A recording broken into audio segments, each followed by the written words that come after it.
In this video, we're going to take a look at some annotations. So I can go ahead and use this same model here. Close out my 3D view. We're going to work on a floor plan. Annotations, similar, a dimension is a type of annotation, and all annotations, remember, are view specific. So any annotations that I draw in this floor plan will only be visible in this floor plan. All right, so anything detail line, if I sketch in detail lines here, you might be adding some additional detail, maybe even on a floor finish plan, you're adding in some pattern details, all sorts of different ways that you can use this. Also, if you're drawing out details, you would use a lot of these annotations. So you have your full sketch window on what you would like you know, to draw with. Should be, we're pretty familiar with these at this point in the semester. So all different shapes here. And then you have also different line types. So if I go to my line styles, these are my default. So center line would be something that you would use, in drafting and noting that a dimension or something is going to the center line of an object. You have demo lines, hidden lines, path of travel lines. These are just our typicals here. So I'll just switch this one over to demo. But if we want to create a custom line, we can do that. So let's go to our Manage tab, to Additional Settings, and we're going to go into Line Styles. So if I expand this here, here's all those line types that we just looked at, in addition to other line types that are used throughout the project in different families and different areas. So I'm going to go ahead and create something new. So I'm going to hit New, and I'm just going to call it number 1. And then we have some different options here on the projections. That's going to be the weight of the lines. That's the thickness. So I'm going to switch that. Let's go ahead and go up to 6 so we can see the difference. I'm going to change the color, and I'm going to change the pattern as well. Go with a dash. Okay. And I'm going to go ahead and hit OK. So you do have a lot of options in here, so you can pick whatever you would like to experiment with on your end. I'm going to go ahead and hit OK. And then if I were to draw a new detail line, that option would now be available to me to draw with. Or if I want to switch my existing lines, I can always do that. So I'm going to hover, hit Tab. If I hit Tab, it's going to select that whole chain. I'm just hitting it as I would spacebar or return. I'm not holding down. But then you do have to click to select. All right. If you move your cursor away from that selection, it will go away. So I click to select. Now I have all 4 of those lines, and I'm going to switch it to number 1. And there we go. So you can create as many different line styles as you like. You have to create them in the project you're working in. They are project specific, but you can create as many different ones as you would like. And then typically you would also create a legend and explain what that line type is for. You might have something for accessibility, or like a sight line or something like that that is specific, or a boundary you're trying to call out, if you're using it, to denote areas in the plan. You can also use these line types in filled regions. So for those of you familiar with AutoCAD, this would be similar to a hatch area. So if I go to my region here, and again, I'm under annotate, so it's filled region, and I'm going to go ahead and sketch in a path. This also does have to have a closed boundary. All right, so it can't be left open at all. And you can do any shape that you would like. And then I also can change the line types for my filled region. So that's thin lines. Let's switch this one to number 1. This also does have invisible, so that you wouldn't see a line at all. And I'll go ahead and do these as the wide lines, just so that they're going to show up more. There we go. So I'll go ahead and finish that. And there we go. Now I have a filled region. And you can see that invisible there, where you just can't even see it. So this is used for an additional level of detail in a view, and also, of course, for details themselves, sketching this sort of element in and adding that extra layer. You can also change the pattern of the filled region. There are some options here, some basics for you to start with. But if you needed to create something new, we would go into Edit Type. I'm going to duplicate.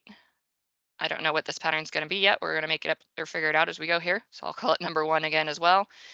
And I'm going to go into the foreground fill pattern here. So you can see that the name of it is called diagonal up. This is diagonal up.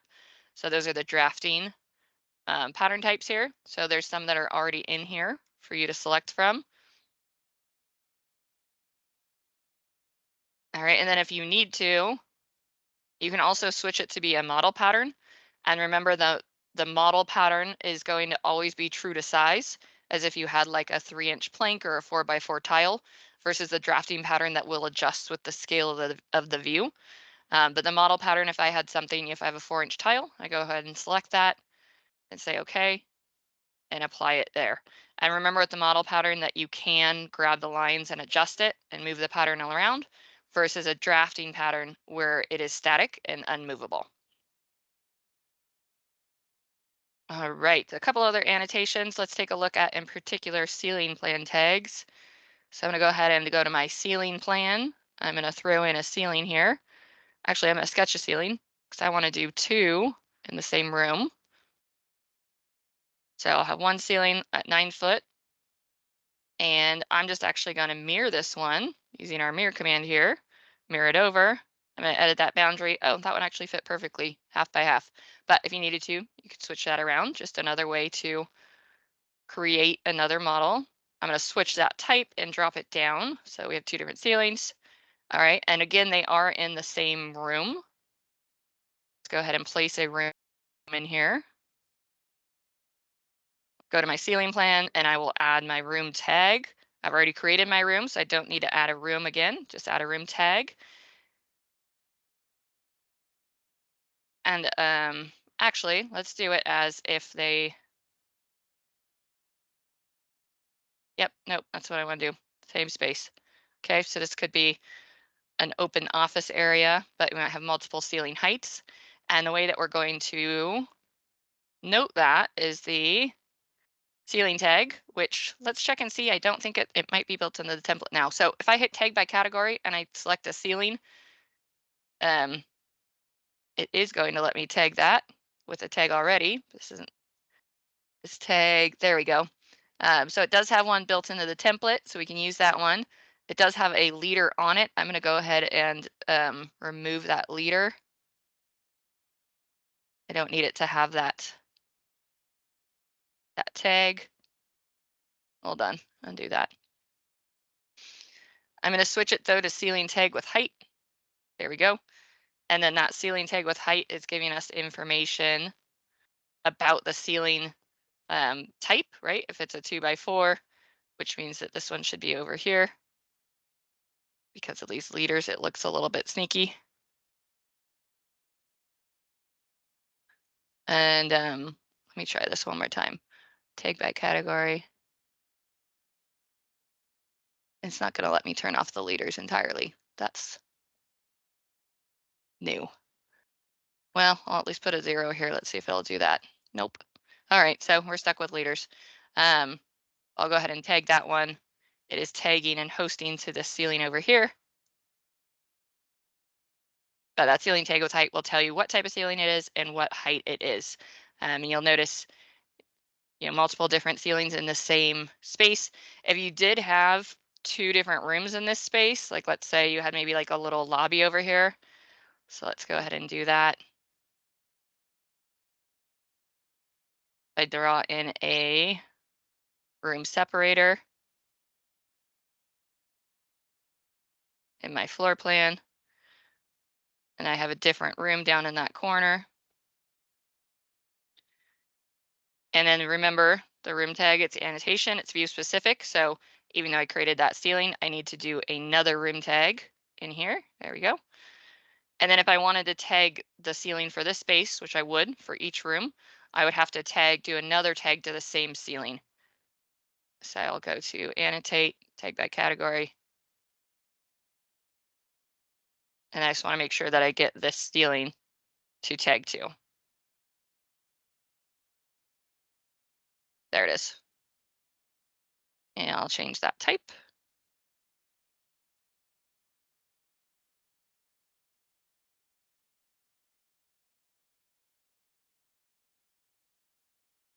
All right, and there you go.